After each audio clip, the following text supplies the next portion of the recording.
Hola, muy buenas noches. Mi nombre es Jean-Pierre Fournier, soy vicepresidente de inversiones de AFP Integra. El día de hoy estamos presentando este webinar para poder enseñarles o mostrarles cuáles han sido las evoluciones que hemos visto en los mercados financieros y cuáles son las perspectivas que tenemos para los próximos trimestres, sobre todo para el próximo trimestre que seguramente va a ser de mucho interés para ustedes respecto a cómo terminan los mercados financieros y los fondos de pensiones. El día de hoy nos acompaña Diego Iannelli. Diego es director de Economía y Estrategia Global de Mercados para Moneda Patria Investments. Diego tiene un bachillerato en la Universidad de la República de Uruguay y una maestría en la Universidad Católica de Chile, y cuenta con una experiencia previa en el Banco Central de Chile, en donde se ha desempeñado en diversos cargos como la gerencia de operaciones de mercados financieros, gerente de la Unidad de Análisis Internacional y Senior Advisor para la Junta de Directores. Actualmente Diego está trabajando con el equipo de Moneda Patria y está encargado de preparar diversas perspectivas y análisis económicos de mercados para los portfolio managers de la compañía, y también tiene un encargo de juntarse con muchos inversionistas institucionales en la región y ayudarlos a generar perspectivas de mercado para sus decisiones de inversión de largo plazo, ¿no? Creo que, Diego, pues tus conclusiones y las de tu equipo pues, nos han ayudado bastante en AFP Integra en la gestión de estos portafolios multiactivos que tenemos. Quiero agradecerte por tu tiempo y por esas reuniones que han sido muy valiosas y que seguramente el público también las va a apreciar. Así que, sin más, te doy paso a la parte de perspectivas que nos va a enseñar Diego. Lo dejo con él y esperamos que sea de mucha utilidad para ustedes. Bueno, muchas gracias Jean-Pierre por la introducción y estas lindas palabras para nosotros en Moneda Patria. Es un gusto poder apoyarlos y estar cerca de ustedes desarrollando esta relación. Así que feliz de participar de este webinar y poder aportar mi granito de arena a los cotizantes de los fondos de pensiones en Perú. Déjenme, antes de entrar en la presentación misma, les voy a hablar un poquito hoy de las perspectivas globales para la región. O sea, no vamos a entrar específicamente en la región y podemos tener espacio para eso al final en las preguntas y respuestas, pero lo que voy a tocar es un poco cómo estamos viendo la economía global y cuál es el impulso que ella le va a dar a la región y por lo tanto las consecuencias que esto tiene sobre los distintos precios de activos, que es lo que al final del día más le importa a ustedes. Antes de entrar en terreno, déjenme mostrarles algunos números respecto de cómo han estado los mercados en el último tiempo. Y acá la primera columna, el year to date, es cómo le ha ido a los distintos mercados durante 2024. Y creo que una conclusión que se puede ver muy fácil de esta lámina es que en general hemos tenido retornos muy buenos en los precios de activos. El primer bloque son las bolsas, la renta variable, y vemos cómo los mercados desarrollados han tenido retornos cercanos a 18% y los mercados emergentes también. Sin embargo, la región ha estado rezagada. De hecho, la región ha tenido un retorno en dólares negativo durante lo que va de 2024. Ahora, hay que tener en cuenta, y uno lo puede ver al final, a la derecha de esta tabla, que había tenido dos muy buenos años los retornos en dólares dentro de la región. Por otra parte, en lo que tiene que ver con la renta fija, ahí vemos retornos un poquito más interesantes en la región, en los soberanos, del orden del 10%, y en el corporativo, con un poquito más de riesgo, el CENBI, también vemos retornos un poco más, incluso más altos, algo por sobre el 11% en dólares, y donde vemos todavía retornos negativos tiene que ver con la renta fija en moneda local, pero de nuevo está compensando un buen retorno que se dio en los años previos. Por lo tanto, acá la pregunta es si este contexto relativamente positivo de los mercados globales va a seguir hacia adelante y si Latinoamérica se va a sumar a la fiesta o se va a mantener al margen. Y para eso déjenme resumirle un poco las principales ideas que vamos a tocar en lo que sigue de la presentación. Y acá creo que hay 3 puntos para ser optimistas y que son los que a nosotros nos parecen más influyentes. Y hay 3 puntos para ser precavidos o, en el fondo, ser más selectivos en la clase de activo y en el riesgo específico que estamos tomando. Los 3 elementos que nos parecen más positivos en una mirada de corto, pero también de mediano plazo, tienen que ver con uno que se está desarrollando en estos momentos y que es el hecho de que las autoridades chinas, después de un periodo largo de tiempo donde el mercado estábamos esperando que reaccionaran a la desaceleración que se estaba viendo, finalmente decidieron tomar cartas en el asunto y han estado anunciando medidas incrementales que nosotros creemos que todavía tienen mucho espacio para hacerlo y que probablemente viene mucho más. Y esto de alguna manera le va a poner un piso al crecimiento chino de corto plazo y es una muy buena noticia. En segundo lugar, nuestra visión para la economía americana es una de soft landing. Nosotros pensamos que no hay elementos suficientes para pensar que el escenario más probable es uno donde la economía entra en recesión. Para que eso suceda, creemos que tendría que haber algún tipo de accidente financiero y hoy no vemos muy claro por dónde podría llegar esto y además sabemos que en particular la Reserva Federal hoy es mucho más sensible a estos temas y está mucho más dispuesta para actuar para solucionar estos problemas como lo hizo en 2023 con los bancos regionales, si recuerdan, allá por marzo de 2023. Por lo tanto, nuestro escenario es uno de soft landing, pero estamos viendo que la inflación en Estados Unidos está cediendo terreno rápidamente, se está acercando a la meta de 2%, y por lo tanto la Reserva Federal tiene mucho espacio para avanzar recortando tasas, y de hecho es más probable que la economía haga un soft landing si la Fed va recortando tasas paulatinamente y no espera a tener un accidente financiero que lo lleve a recortar tasas bruscamente como lo ha hecho en otras oportunidades en el pasado. Por lo tanto, estos tres elementos son súper relevantes para tener un contexto más positivo de la influencia de la economía global sobre los mercados en la región. China fuerte, Estados Unidos desacelerándose pero manteniendo, digamos, cierto dinamismo, y la Fed recortando tasas y dándole un impulso monetario a los mercados.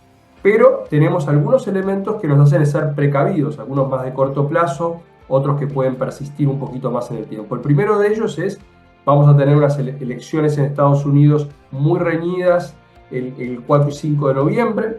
Estas elecciones nosotros creemos que pueden tener una influencia determinante en algunos precios de activos y la región, en particular algunos activos de la región, como puede ser el peso mexicano, algunas bolsas, pueden ser particularmente sensibles a este resultado, lo vamos a ver, y por eso hay que estar atentos a ello.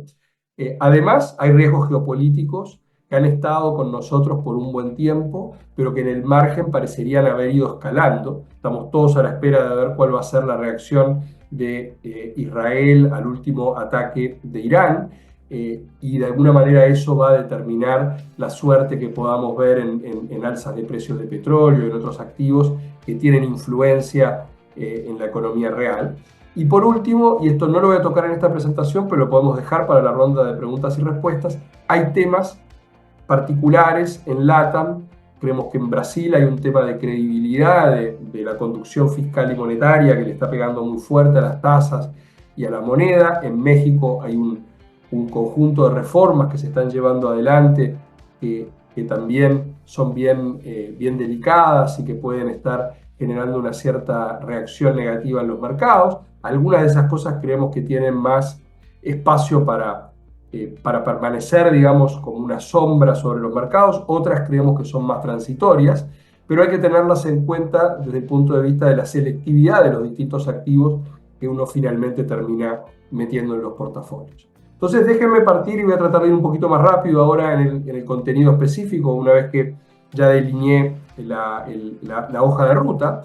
La primera pregunta es, bueno, en este tema tan relevante de los nuevos estímulos en China, ¿por qué eran tan necesarios? Y acá elegí tres gráficos para hacer este punto.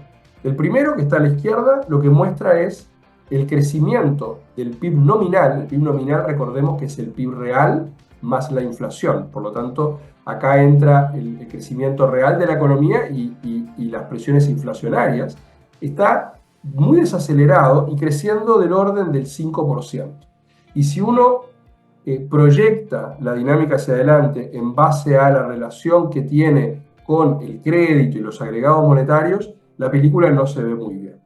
Segundo lugar, segunda evidencia, cuando después de la pandemia, la confianza de los consumidores chinos se fue al piso.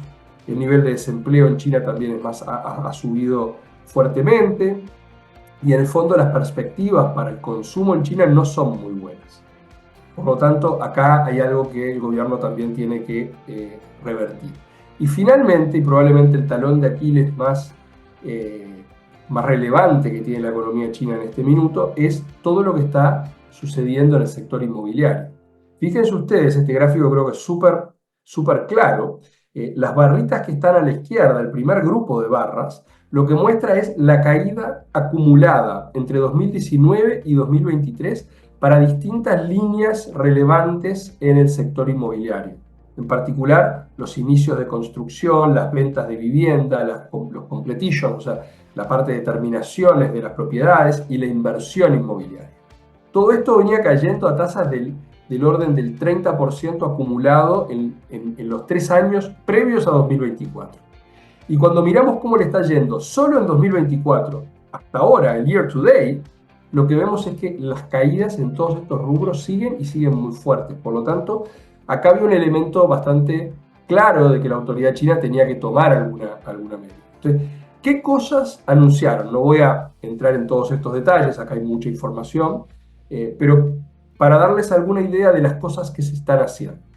El 24 de septiembre hubo una reunión conjunta, y esto ya es excepcional, entre el Banco Central, el PBOC, y el regulador financiero, donde se anunció un recorte de tasas mayor a lo habitual, un recorte del requerimiento de reservas, pero además una línea de swap para que agentes no bancarios en el mercado financiero puedan comprar acciones y usarlas como colateral para estas líneas de crédito con el Banco Central. Esto es súper potente para darle un impulso a los precios de activos. Y además hicieron un programa con los gobiernos locales en China, donde el Banco Central les da crédito para que ellos compren viviendas. Por lo tanto, acá hay un conjunto bien compacto de medidas muy relevantes. Y los reguladores bajaron el pie para la segunda vivienda, que lo habían subido hace un tiempo para enfriar este mercado, y se les enfrió más de la cuenta.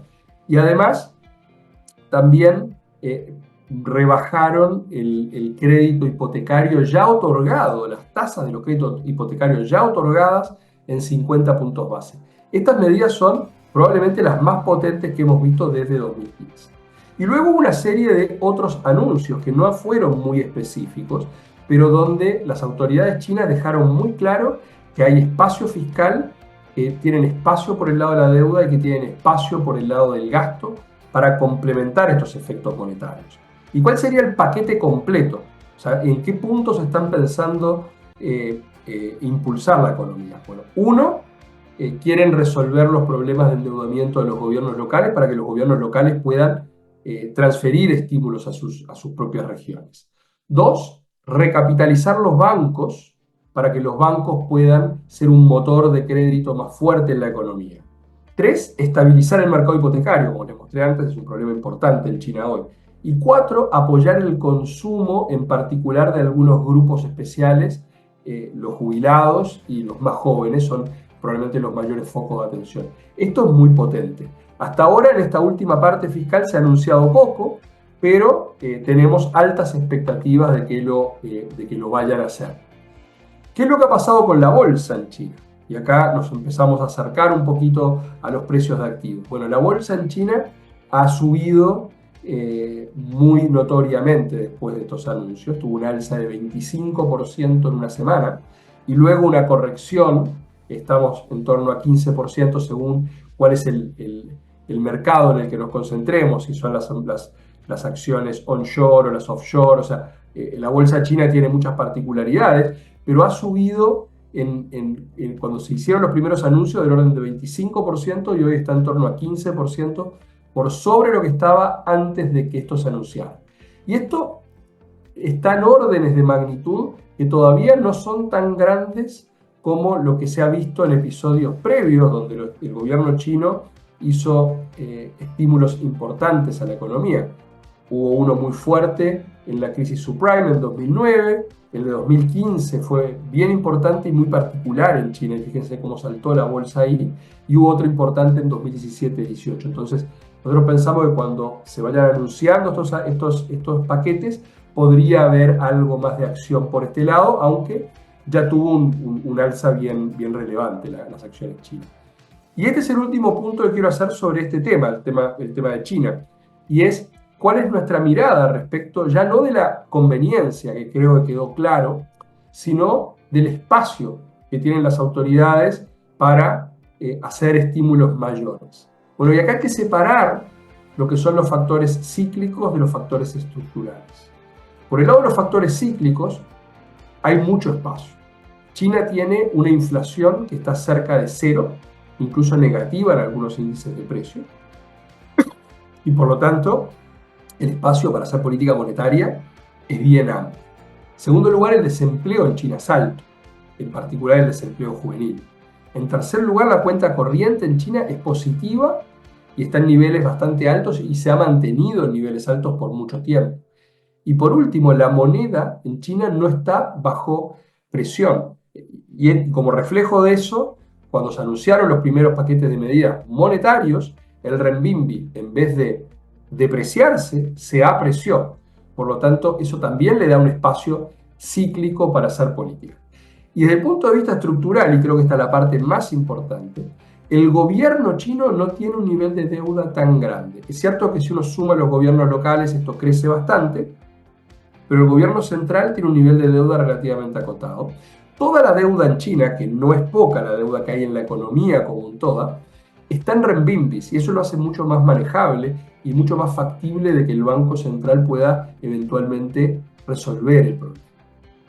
Y yendo justamente a ese punto, fíjense ustedes el gráfico del centro, donde comparamos el tamaño de la hoja del balance del Banco Central de China con el de Estados Unidos y con el de Japón en lo que respecta a los activos en moneda local. O sea, China tiene muchas reservas internacionales, pero tiene pocos activos en moneda local en el balance del Banco Central. ¿Por qué? Porque nunca hizo un programa amplio de quantitative easing, como sí hizo Estados Unidos, en particular para salir de la crisis subprime. ¿Qué hizo Estados Unidos para salir de la crisis subprime? Bueno, muchas cosas, pero una de las más relevantes fue comprar los activos que en aquel momento llamaban activos tóxicos, si recuerdan, los mortgage-backed securities, que son hipotecas, son bonos respaldados con hipotecas. Entonces, si China hiciera algo parecido a eso, o sea, securitizara, o sea, hiciera instrumentos financieros a partir de los créditos que los bancos le han dado a las constructoras, al sector de inmobiliario, y comprara esos activos, podría inyectar mucha liquidez y mejorar los problemas de hoja de balance que tienen distintos actores en la economía china. Por lo tanto, y este es nuestro mensaje central, China tiene espacio para hacer políticas y tiene razones para hacerlo. Por lo tanto, pensamos que lo va a hacer y en ese contexto esto es una buena noticia para la región y para los precios de commodity en particular. Entonces, este es un punto. Segundo punto, Estados Unidos. Bueno, podríamos hablar horas de esto.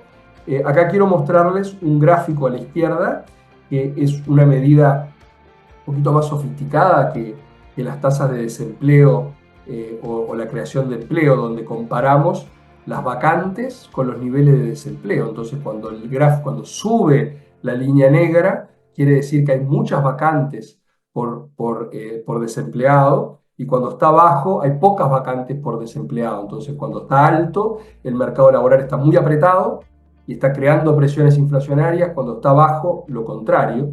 Y lo que vemos es que hay una relación entre esto con los salarios, que es muy directa, y sabemos que hay una relación de los salarios con la inflación, que ya ha venido cayendo. Y por lo tanto, nos parece muy razonable lo que hoy está incorporado en los precios de activos para los futuros de las tasas de interés de política monetaria en Estados Unidos, que como pueden ver en el gráfico de la derecha, básicamente el mercado tiene una expectativa de que van a recortar del orden de 200 puntos. Esto es una baja bien significativa de tasa de interés para ser materializada en un año, acercándose al nivel neutral. Entonces, esto nosotros lo vemos como un elemento muy positivo porque mejora las condiciones de liquidez globales, genera un marco donde los precios de activos tienen mejores perspectivas. ¿Qué es lo que hemos visto en otros episodios donde la Reserva Federal bajó fuertemente la tasa de interés? Y acá estoy tomando todos los episodios de recorte de tasa de fondos federales desde mediados de los 80. Un primer punto a considerar es que estos 200 puntos que les comentaba anteriormente está en la escala alta de recortes históricos de tasa de fondos federales. Por lo tanto, el impulso monetario que vendría de ahí no es despreciable. Acá lo que estamos viendo es, primer gráfico desde la izquierda, cómo se vio cada uno de estos ciclos de recorte de tasa. El siguiente gráfico, partiendo de la izquierda, muestra cómo se movieron los 6 meses posteriores al inicio del recorte de tasa, las tasas largas y cortas en Estados Unidos. Y lo que pueden ver es que en general cayeron, y cayeron más las tasas cortas que las tasas largas, algo que es muy razonable en estos contextos. El único episodio que fue ahí a mediados de los 90, donde las tasas subieron cuando la Fed inició el ciclo de recorte de tasa, fue un episodio donde el mercado se anticipó. Si yo hubiera mirado los 6 meses previos, ahí sí habría visto la caída. Por lo tanto, es una conclusión general que las tasas de interés caen cuando la Fed recorta tasas. ¿Qué pasa con la bolsa?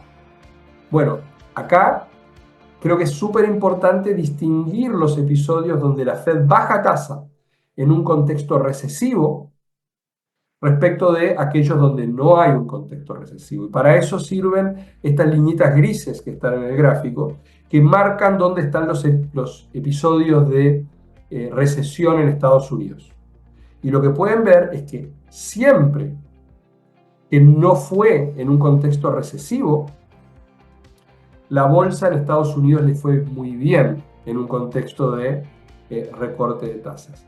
E incluso le fue bien en uno de los episodios recesivos, que es el de principios de los 90, donde hubo una recesión bastante moderada y donde no hubo ningún accidente financiero. Entonces, si uno pensara que en el caso, digamos, negativo, pero probable, de que Estados Unidos entre en una recesión, pero sin un accidente financiero, igual no sería un evento del todo negativo respecto de estos precios de activos riesgosos. Y finalmente, en lo que respecta a la moneda, ahí la evidencia es un poquito menos clara. Se ve que cuando hay recesión, el dólar se aprecia. Esto es lo que se conoce en la jerga financiera como el dollar smile, que es básicamente cuando a Estados Unidos le va muy bien, la moneda se aprecia, y cuando le va muy mal, también se aprecia, pero por motivos distintos. Cuando le va mal se aprecia porque hay un flight to quality, y esa búsqueda de activos seguros genera un alza en el dólar global, que es lo que se ve en los episodios de recesión. Cuando no hay recesión, la evidencia no es del todo contundente en este análisis. Ahora, veamos qué es lo que estamos esperando nosotros para cada uno de estos precios de activos de manera bastante rápida.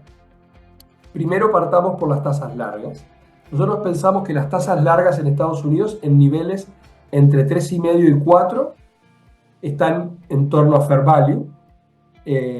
Cuando estuvieron por sobre estos niveles, particularmente el año pasado, cuando llegaron a 5, nosotros nos alargamos mucho en duración porque nos parecía que se venía un ciclo de recortes de tasa y que eso iba a tirar las tasas hacia abajo, pero con las tasas llegando a 3,5 o bajo 3,5, ya nos parece que hay riesgos relevantes, porque la situación fiscal de Estados Unidos es delicada, podemos entrar en eso en el Q&A si les interesa, y además la composición de la deuda está muy volcada a instrumentos de corto plazo, y por lo tanto vemos algún riesgo en que haya un premio por plazo que pueda subir en un futuro, y por lo tanto nos parece que entre 3,5 y 4 es un nivel razonable para que viva la tasa de 10 años en este ciclo.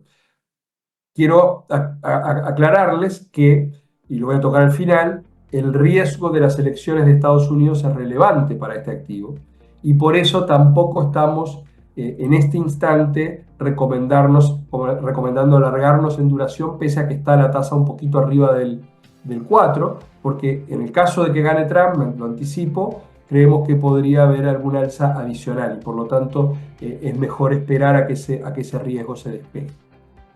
Respecto de la renta variable en Estados Unidos, hemos tenido un año extraordinario.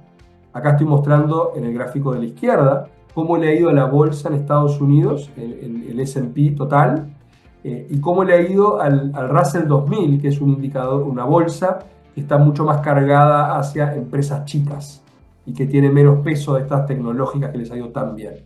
Y lo que vemos que ahí también le ha ido bien a la bolsa en Estados Unidos, pero no es tan formidable el resultado. De hecho, el S&P ha estado tocando máximos históricos casi 50 días durante lo que va del año, lo cual es algo bien asombroso. Y para juzgar esto, lo que hicimos fue descompusimos el índice de acciones de Estados Unidos en las empresas tecnológicas y las no tecnológicas. Nosotros, como somos un equipo macro y hacemos un análisis top-down de los activos y de las estrategias, no tenemos una visión particular para Nvidia, Apple, Google, o sea, Alphabet. Nos parece que esos negocios hay que juzgarlos en su propio mérito y hay que entender muy bien eso. Pero tienen price to earning que están 50 o más en algunos casos.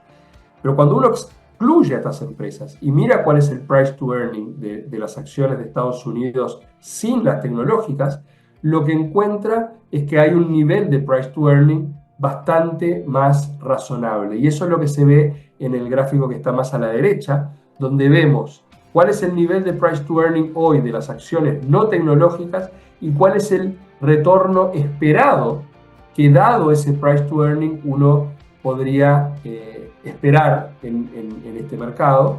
Esto es un 8% en términos nominales, es un equity risk premium sobre 4,5, algo bastante razonable, no extraordinario, pero nos parece que la bolsa de Estados Unidos está bien puesto el valor.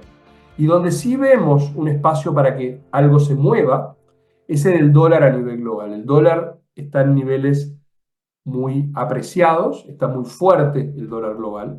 Esto típicamente ha sido malo para los commodities y para los precios de activos en la región. Y llevamos un periodo ya relativamente largo de tiempo en el que el dólar se ha mantenido muy alto.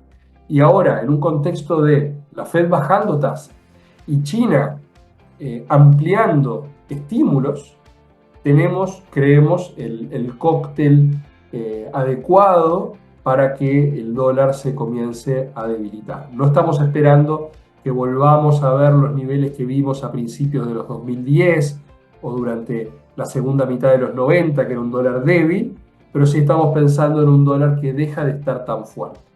Y de la mano de eso, uno debería esperar buenas noticias para los precios de commodities, que son tan importantes en la región. Este gráfico puede ser un poquito más árido para aquellos que no están acostumbrados a ver este tipo de representaciones, pero déjenme explicarles lo que estamos viendo. Estamos mirando cómo se mueve la correlación que hay entre los distintos precios de los commodities con, por un lado, el PMI de China en el eje vertical y por otro lado el dólar global. El dólar global tiene una correlación negativa con los commodities. Cuando se fortalece a los commodities les va mal, cuando se debilita a los commodities les va bien, y la producción industrial de China, cuando China está creciendo fuerte, a los commodities les va bien. Y los que están marcados en el círculo son aquellos que cumplen con la condición de tener una elasticidad alta a ambos factores.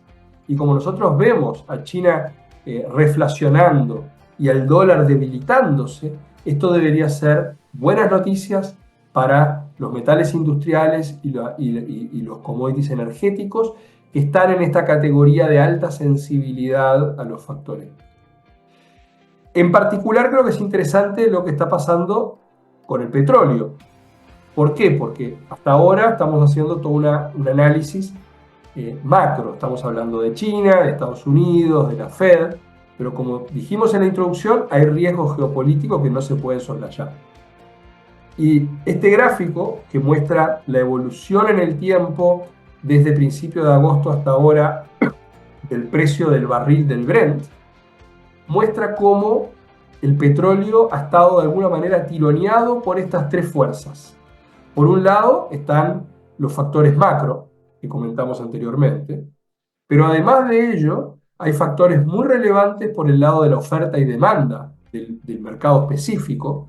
Por ejemplo, el anuncio de Arabia Saudita de que el año que viene va a empezar a aumentar su producción del orden de 1 millón de barriles diarios. Esto debería ser negativo para el precio porque aumenta la oferta global.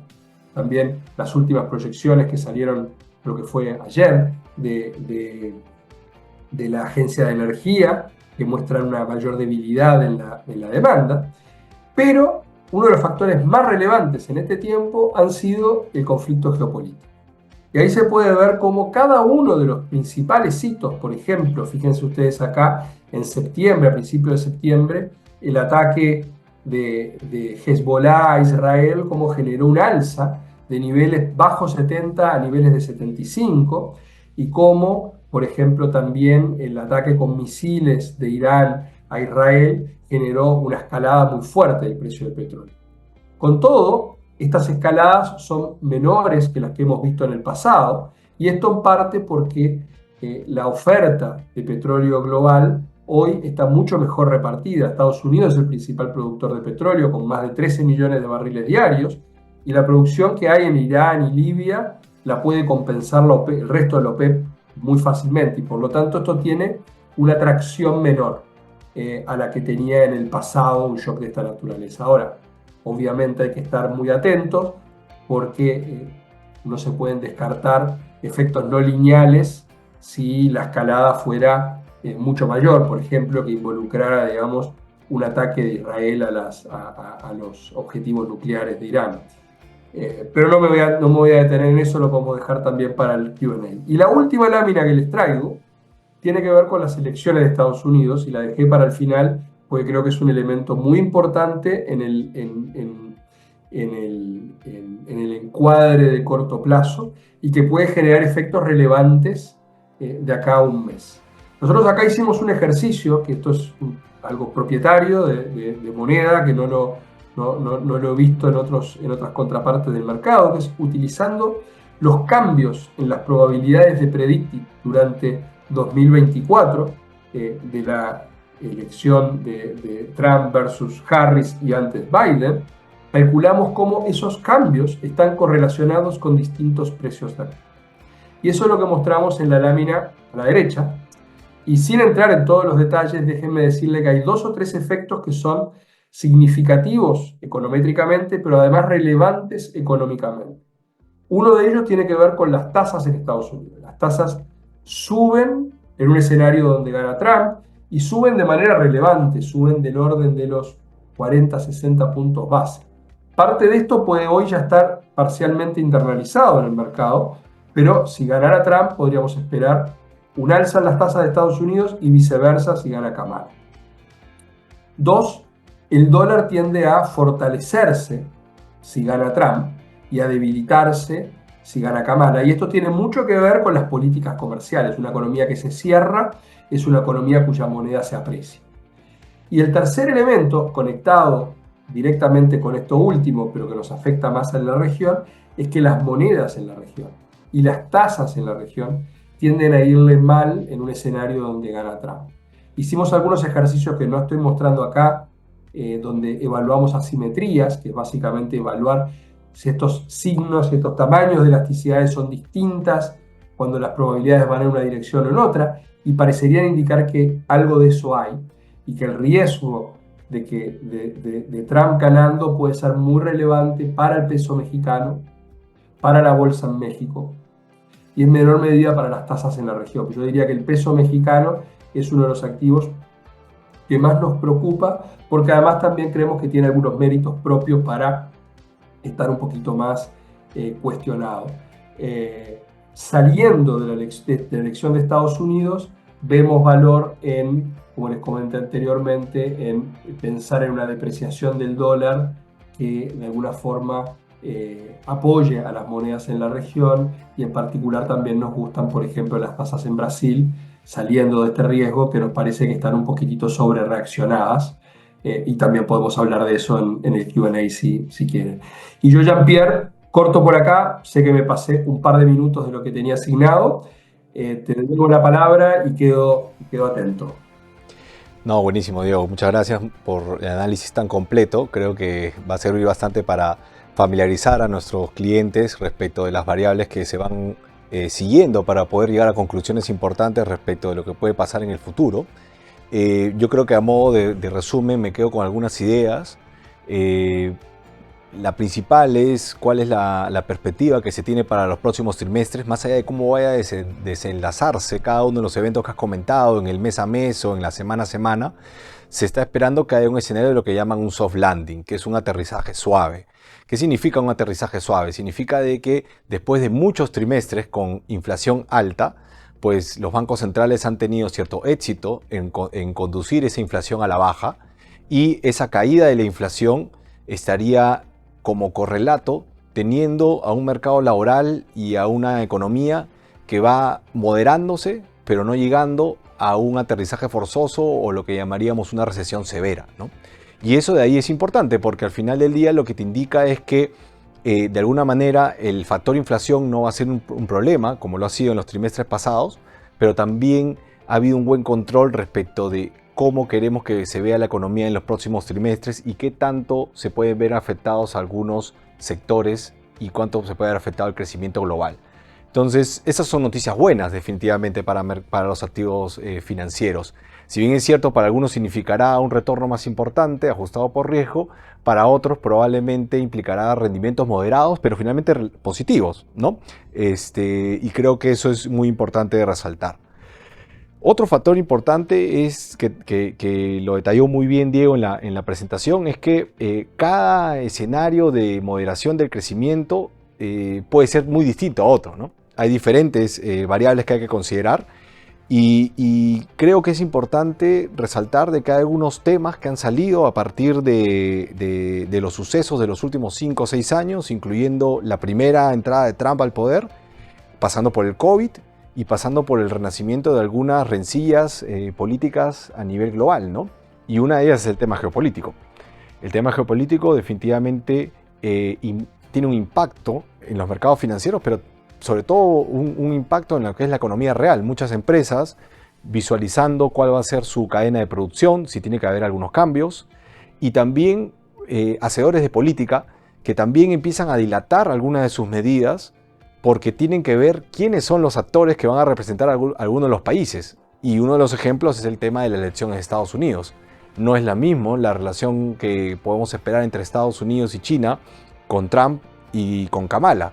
Sí, en muchos aspectos, porque hay una competencia en el mundo de la tecnología y en el uso de los recursos, pero definitivamente uno esperaría un escenario más confrontacional en el caso de Trump.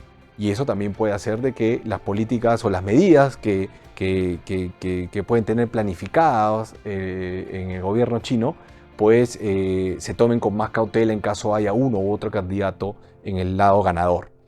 Sin embargo, como decía, más allá de estos temas más coyunturales, es importante ver la foto de mediano y largo plazo y en general hay un escenario que puede brindar algunos rendimientos, creo que en el caso de los activos, sobre todo los muy riesgosos, moderadamente positivos y una tendencia también positiva para nuestra región que debemos saber aprovechar y que esperemos que pues, nuestros líderes políticos pues, también ayuden para que pueda materializarse en un crecimiento económico robusto y que eso finalmente se materialice en más crecimiento y un apoyo también a los mercados, a los activos que tenemos invertidos en la región, ¿no?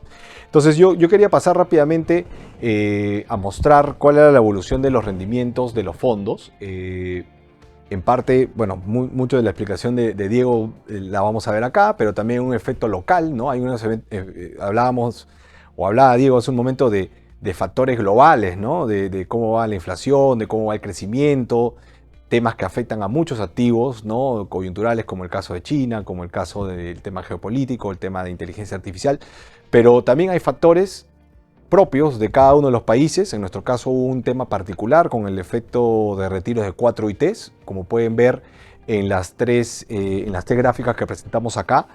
Hay una caída que está representada en la barra ploma que tiene que ver con el anuncio que se dio de los retiros de las AFPs, que básicamente generaron una preocupación de muchos inversionistas respecto de la cantidad de activos locales que se tenían que vender para poder atender los retiros.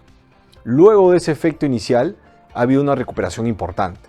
¿Por qué hay una recuperación importante? Porque finalmente los activos en los que estamos invertidos y en los que están invertidos los portafolios diversificados terminan mostrando los rendimientos de mediano o largo plazo en algún momento en el tiempo, ¿no? Y en este caso hubo una recuperación relativamente rápida. En el fondo 1, por ejemplo, hemos visto una recuperación de casi 7% desde el punto más bajo que vimos en abril.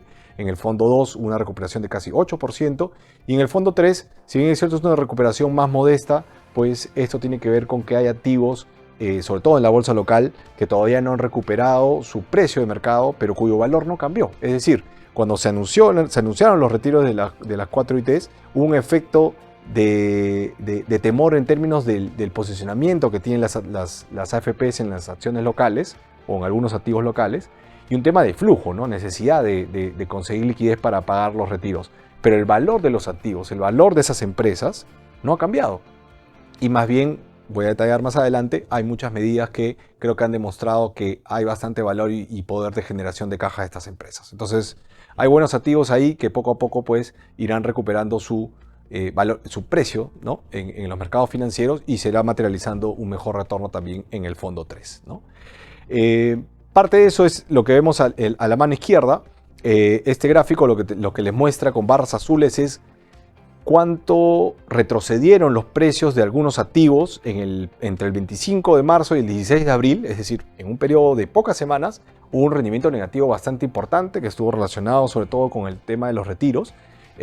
También es verdad que hubo rendimientos negativos en algunos mercados internacionales, no tan negativos, pero sí negativos también, ¿no? El S&P, que es el índice de Estados Unidos, rindió 3% negativo, el mundo de mercados emergentes 3% negativo, la bolsa local en promedio 7%, pero abajo vemos muchas acciones que rindieron o que cayeron o retrocedieron más de 20% en poco tiempo. Después de ese periodo de temor, hay una recuperación bastante importante en varios activos, pero no en todos, ¿no? Como el caso, por ejemplo, de InRetail y algunas otras acciones que cotizan en la bolsa local, ¿no? Entonces, hay una recuperación importante, pero no olvidemos de que los negocios, como decía, no han cambiado. Las perspectivas para Perú, particularmente, terminan siendo buenas en el escenario que estaba mencionando Diego. Como digo, también hay un efecto intrínseco o un tema idiosincrático de Perú que hay que tomar en cuenta, pero en general los vientos de afuera han sido bastante más positivos de lo que uno hubiese previsto hace 12 meses, ¿no? Y por el lado derecho tenemos la evolución del rendimiento de los activos de renta fija, ¿no? Acá hemos mostrado solo 3 para no distraerlos demasiado, y básicamente tenemos la evolución del rendimiento de los bonos de Estados Unidos, que como ven, en la primera parte del año estuvo en terreno negativo, luego había una recuperación porque había una reducción en las tasas. Cuando caen las tasas, los precios de los bonos empiezan a subir. Y en el caso de los rendimientos de los bonos de mercados emergentes y los bonos soberanos, por ejemplo, sí han ido acumulando desde un poco antes un rendimiento positivo, ¿no? Y al lado derecho, más al fondo de la pantalla, podemos ver cuál es el yield, le llamamos, ¿no? Cuál es el rendimiento esperado. Si yo compro hoy un bono de Estados Unidos a 10 años y el nivel de tasas no se mueve, lo cual, como decíamos, incluso puede favorecer el rendimiento del activo. Si las tasas no se mueven, el rendimiento que yo debería esperar es de 4% anual. Si yo compro un bono soberano a 10 años, que es la línea que está en la línea roja, yo debería esperar un rendimiento superior al 6.5%, 6.8% de ese bono de manera anual, y un bono emergente alrededor del 6%. Es decir, los niveles de tasa se muestran atractivos en estos momentos, ¿no? Y acá quiero hacer un paréntesis solamente para recordar y hacer una introducción para lo que va a ser la siguiente lámina respecto al fondo 1. Recordemos que en el caso de los activos de renta fija, el rendimiento viene por dos conceptos. El primer concepto es cuál es el cupón que me ofrece ese bono que estoy comprando, que es ese yield que estamos mostrando al lado derecho en este gráfico en el que se muestran cada uno de estos activos.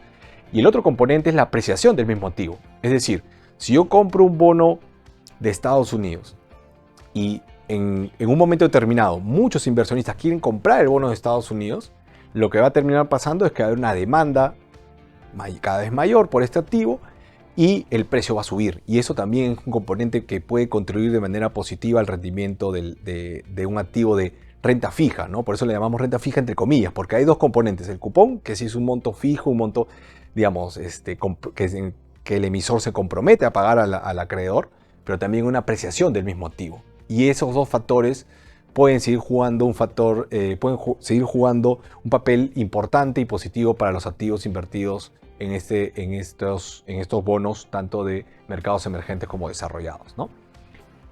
¿Qué expectativas tenemos con todo esto que comentábamos? Voy a pasar un poco rápido aquí.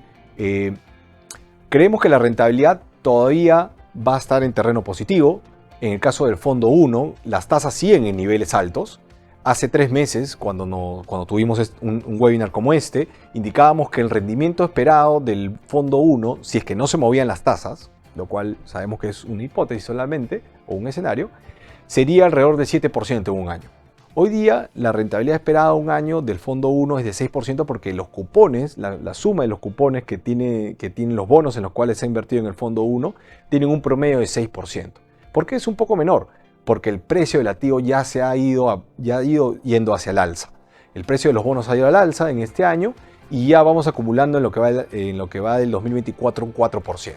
Si finalmente se termina materializando el escenario que comentaba Diego, que las tasas sigan cayendo, entonces probablemente vamos a ver un rendimiento entre 3 y 4% en los próximos meses en el fondo 1. Entonces creemos que las perspectivas del mundo de la renta fija creemos que son muy positivas y el 88% del fondo es renta fija. Entonces es un escenario bastante positivo para el fondo 1. En el caso del fondo 2, el rendimiento acumulado va superando el 5%, ¿no? Acá hay un componente importante de renta fija, que es el 41% del fondo, pero también hay un componente importante de los fondos alternativos internacionales. Es decir, son aquellas inversiones que nosotros como AFP hemos realizado, brindándole dinero a algunos gestores internacionales que invierten en activos que principalmente están fuera de la bolsa, en compañías que están fuera de la bolsa y hacen una inversión, durante muchos años transforman las compañías y terminan vendiéndolas habitualmente a un precio mayor o bastante más alto al cual entraron, ¿no? Esos rendimientos de alguna manera se han materializado en el fondo 2 y han generado un efecto positivo, ¿no? ¿Cuáles son las perspectivas? Bueno, hay un equilibrio entre los bonos y las acciones, ¿no? Creemos que el riesgo-retorno para el mundo de los bonos es bastante bueno, ¿no? Tasas a la baja, niveles de cupones altos, ¿no es cierto? Y volatilidad bastante menor que el mundo de la renta variable. Pero en el mundo de la renta variable también nos sentimos relativamente positivos. Estos escenarios que comentábamos son moderadamente positivos, no en todas las acciones del mundo, ¿no? Como comentaba también Diego, en el mismo Estados Unidos hay sectores que están más caros que otros. En el mundo emergente hay países que son más riesgosos que otros, entonces hay que hacer una selección importante ahí. Pero la diversificación que tenemos en los fondos, con más de 500 activos en cada uno de ellos, pues creemos que pueden hacer que aprovechemos este escenario de manera positiva. Así que digamos que también hay perspectivas positivas para el fondo 2, ¿no? Y en caso del fondo 3, como vemos ahí, y esto lo explicaba también en un webinar anterior, vemos unas líneas amarillas, ¿no? ¿Qué es lo que pasa con el fondo 3? El fondo 3 sí tiene un componente importante de acciones locales. Y las acciones locales claramente son activos que hay que ver uno por uno, pero que están cotizando en un mercado que es poco líquido. Entonces, habitualmente estos mercados poco líquidos tienen lo que llaman explosiones de mercado, es decir, rallies o rendimientos positivos muy altos en periodos muy cortos de tiempo, sobre todo cuando hay un cambio de apetito de riesgo de los inversionistas a nivel global. Entonces, ¿qué es lo que ha sucedido en los últimos años? En los últimos años ha habido tasas al alza, ha habido un escenario complicado para administrar la inflación, ha habido niveles de tasas bastante altas también en el mercado desarrollado y los inversionistas a nivel global se han sentido tranquilos invirtiendo en mercados desarrollados principalmente.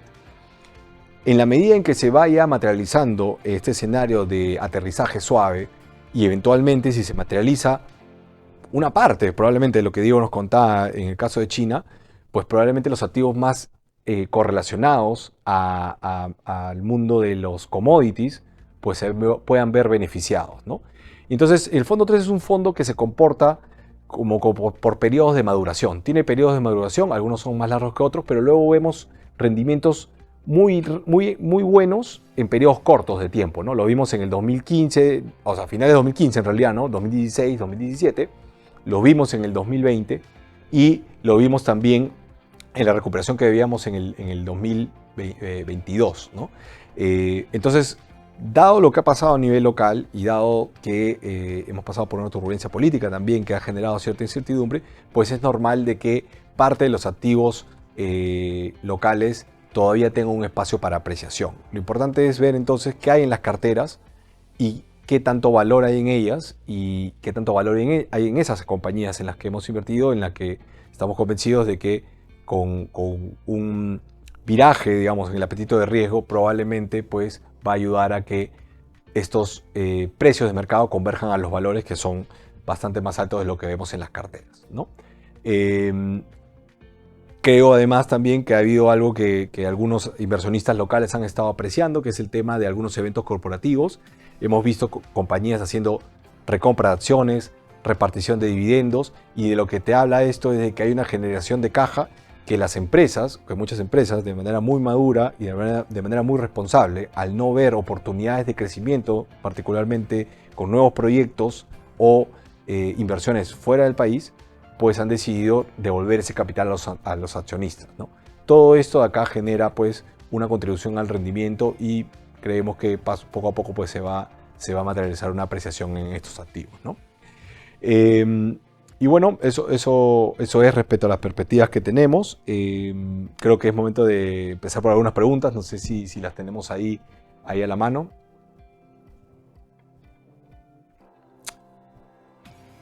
Perfecto.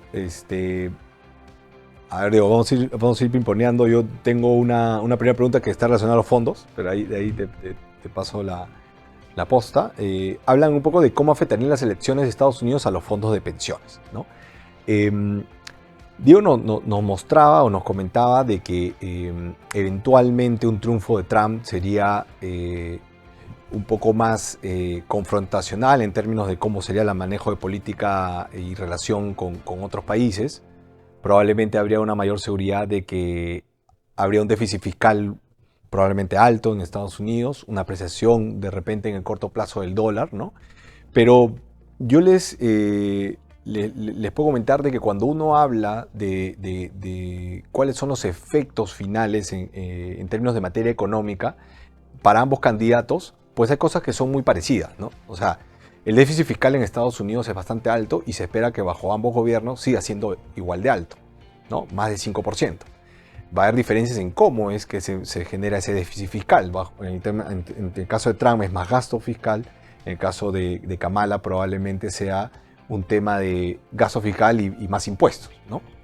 Entonces vamos a ver cómo se termina trabajando eso. Pero en general lo que yo creo es que lo que puede darse es un entorno de corto plazo de volatilidad.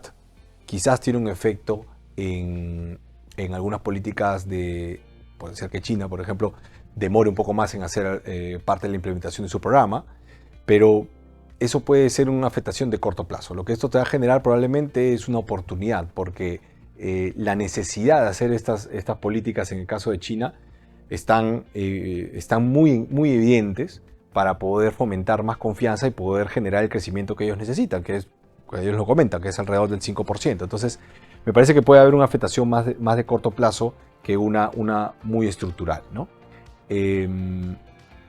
Ahí de repente, Diego, no sé si tú opinas lo mismo. Bueno, yo sé que más allá de la composición de cada fondo, pues esto es algo que puede afectar a los fondos de pensiones en general de la región, ¿no? Claro, sin conocer en detalle cuáles son los instrumentos en los que están invertidos los fondos, cada uno de los fondos en Perú, pero yo diría que, como tú bien dijiste, si gana Trump, deberíamos esperar algo de depreciación en las monedas en la región y tasas un poco más altas en Estados Unidos y en la región. Pero un efecto que puede ser positivo para las carteras es aquella que tengan más exposición a la renta variable en Estados Unidos. O sea, una de las principales fuentes o impulsos de campaña de Kamala Harris ha sido elevar los impuestos corporativos. Y Trump, de hecho, quiere bajarlos. Quiere en el fondo, extender ciertos beneficios tributarios que entregó en 2017 y que vence en el año que viene y lo quiere extender en el tiempo. Entonces, todo eso es positivo para la renta variable en Estados Unidos. Entonces, ahí hay un activo que de hecho se debería haber beneficiado si gana Trump, y algunos como sectores dentro de la renta variable en Estados Unidos en particular. Si uno piensa, por ejemplo, en todo el mundo de la energía, el shale oil, etcétera, eso debería ser muy positivo en un contexto donde Trump gane. Por lo tanto, no todos los efectos son negativos para los precios de activos en general, sino que hay efectos positivos y negativos, y va a depender un poco cómo uno esté posicionado. Y lo otro que hay que comentar siempre es que los mercados son rápidos y generalmente no esperan a que las cosas pasen, y probablemente a medida que la probabilidad de que un escenario se dé crece, eso se empieza a internalizar en los precios de activos. Y no es de extrañar que hayamos visto que las tasas en el último tiempo en Estados Unidos hayan estado subiendo. Se combinan dos cosas: los datos salieron buenos en el margen, es cierto, pero además Trump ha ido levantando mucho en su probabilidad, y ahora aparentemente podría ganar Pensilvania, que es uno de los principales swing states. Si eso se termina confirmando, el mercado no va a esperar al día de la elección para ponerle los precios a los activos. Entonces, parte de esto ya puede estar metido en los precios. Sí, totalmente de acuerdo ahí, Diego. Creo que para complementar lo que comentabas, finalmente esto puede generar retornos algo más modestos, ¿no? de lo que estábamos comentando previamente, pero hay una tendencia, digamos, de cierta estabilidad, de que no hay una recesión global, que de alguna manera te brinda cierta tranquilidad para construir las carteras.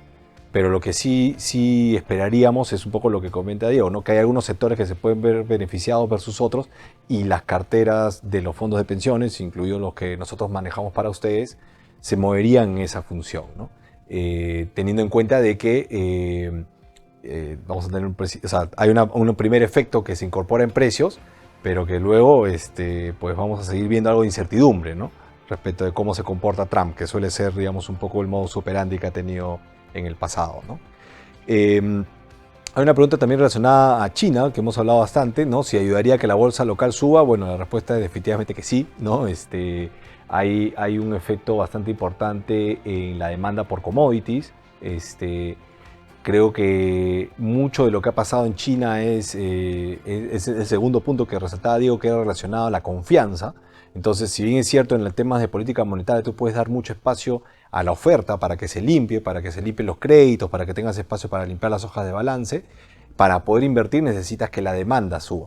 Y eso es lo que está faltando con un estímulo fiscal, que si se presenta, sí empezaríamos a ver cifras de recuperación, de crecimiento en China, y de la mano con ello, pues probablemente más demanda de commodities, y definitivamente un impulso para algunas bolsas, no solo la peruana, probablemente la chilena también, y bueno, otras que estén relacionadas a commodities también. No sé si tenemos algunas otras preguntas.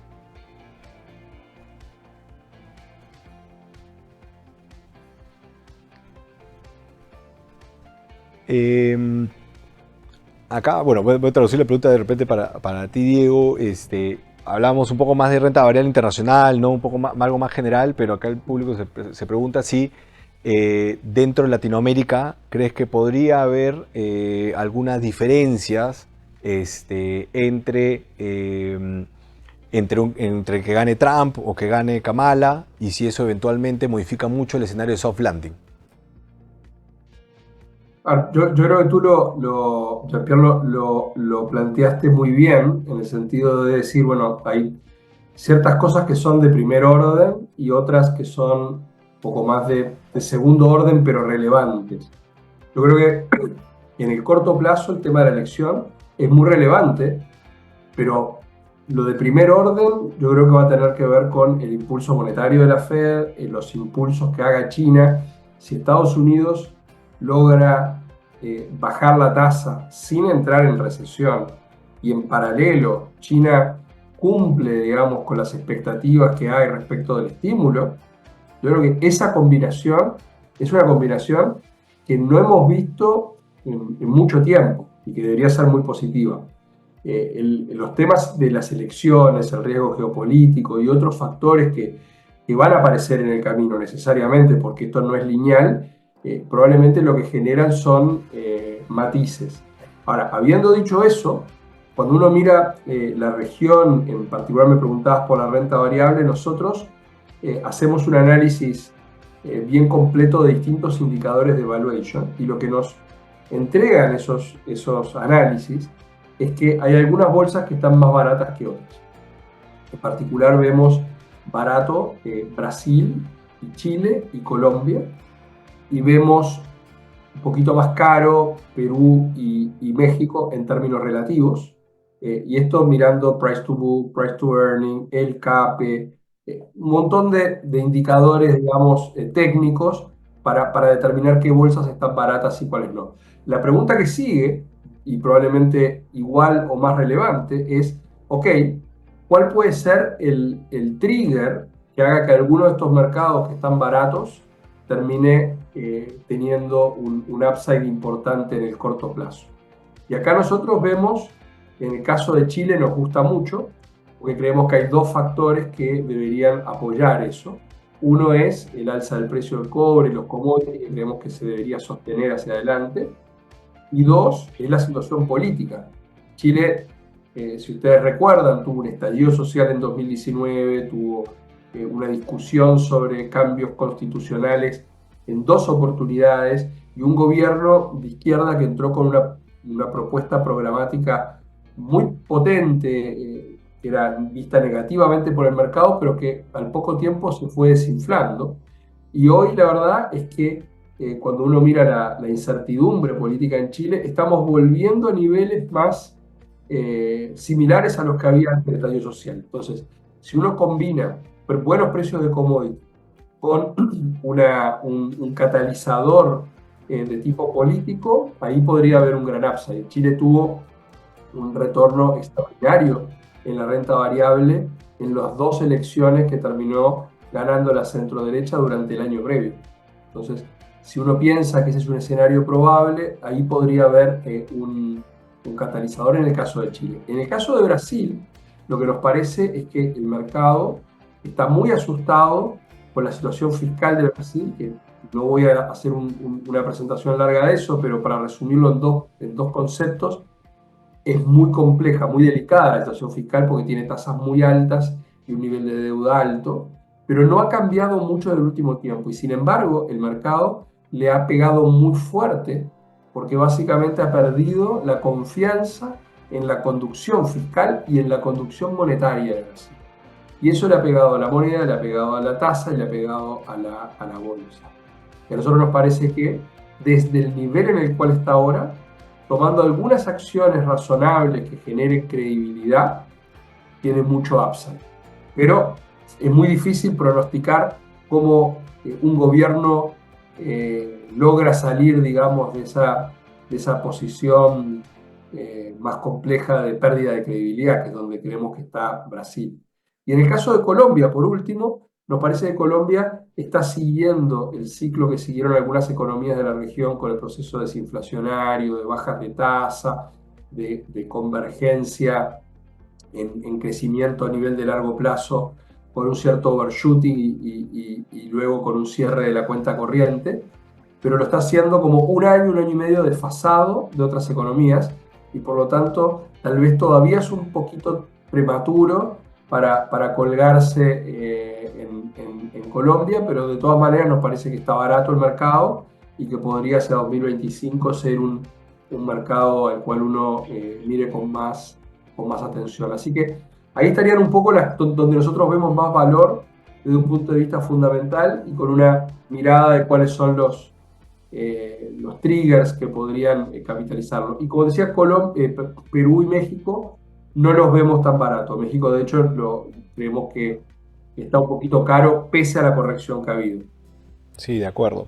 Yo creo que en este punto me gustaría resaltar una recomendación para nuestros clientes, porque muchas veces, además de conocer de cómo están los mercados y conocer cuál es el estatus de su fondo de pensiones, también tienen algunas inversiones de manera personal o necesitan algún consejo respecto de cómo administrar esos recursos, ¿no? Y creo que es muy importante no perder la perspectiva de largo plazo, de mediano y largo plazo sobre todo, de en qué punto del ciclo económico estamos, ¿no? Y estamos en un punto del ciclo económico en que se está logrando, o se parece que se está materializando con bastante probabilidad, un aterrizaje suave de la economía más grande del mundo, que es Estados Unidos, y tenemos un contexto en el que hay otras economías que pueden sacar muchas políticas, muchas medidas que pueden ayudar a la economía, como es el caso de China, que podrían generar un boost adicional para que tengamos un ciclo de crecimiento relativamente bueno para muchos países, sobre todo de la región. Por supuesto, siempre hay que ver cuál es la gradualidad de las cosas y en qué momento se empiezan a materializar, pero eso lo que genera es un escenario moderadamente positivo para muchos activos y el punto principal es tratar de tener la mayoría o la mayor parte de los activos en ese tipo de sectores o países donde pueden haber beneficios de esa tendencia más global, ¿no? Y después hay oportunidades que se pueden aprovechar, activos muy baratos para incluirlos en las carteras y también generar un fortalecimiento del rendimiento más de corto plazo. Bueno, veo que por el momento no hay más preguntas, Diego. La verdad que muy agradecidos por el tiempo que nos has dedicado. Sé que están unas horas más avanzados allá donde estás, así que espero que sea una muy buena noche. La verdad que creo que nuestros clientes agradecen bastante lo que has compartido con nosotros y pues vamos a estar atentos para poder establecer más de estos canales de conexión con ustedes y por supuesto pues esperamos que en el futuro también nos puedas acompañar, Diego, nuevamente. Muchas gracias por todo. Encantado, Jean-Pierre. Tú sabes que para mí siempre es un placer estar contigo y con tu equipo, así que cuando gusten me invitan y yo feliz de venir a acompañarlos. Buenísimo. Muchas gracias y muy buenas noches para todos ustedes.